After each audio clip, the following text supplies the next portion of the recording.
Brought to you by Refi. Refinance your defaulted private student loans today at yrefi.com/Ramsey. All right, today's question comes from Greg in New York. He said, how is it considered ethical for people to own so many houses? I'm just wondering how, as a Christian, this isn't seen as greed. Don't you know that buying up all these homes is what's causing the housing shortage? You know what? Well, actually, Greg, let's just start with not the spiritual part, but your economic understanding. That's not what's causing the housing shortage. Investors buying up houses is not causing the housing shortage. Okay, period. So you're just wrong. Now that is it. Can we stay on that for just a second? Yeah. Because that is a thing going around, that these massive hedge funds or Blackstone, like all these, they're coming in and buying up. But they don't have a soul.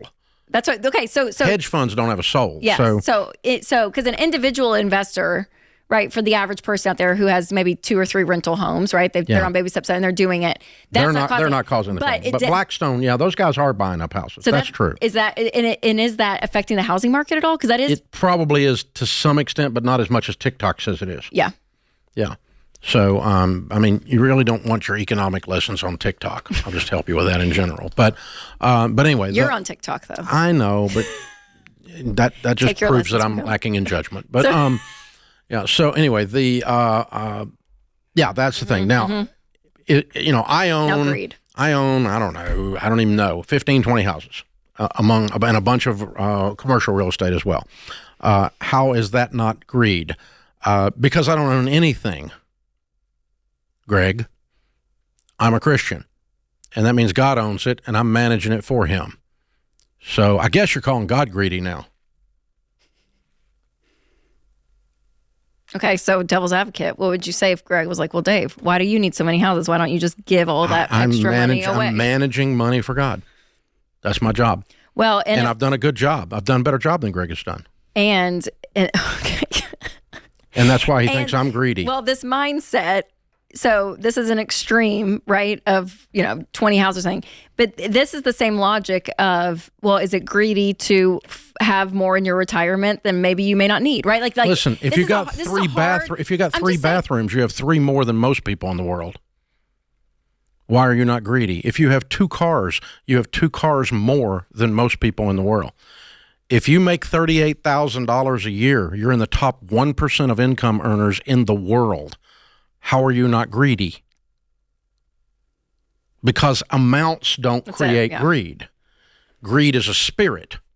It is not an amount. And, if you want to be a communist, just be a communist. Don't try to blame Christianity for it. Okay? If you want to be a socialist, just be a socialist. Don't try to blame Christianity for it. That's a form of heresy called Gnosticism that believes that the material is bad, and anyone that has the material, their soul is in jeopardy. The Gnostics taught that in the 1st century. They were heretics. So if you want to do a little theological rabbit hole, we can do that.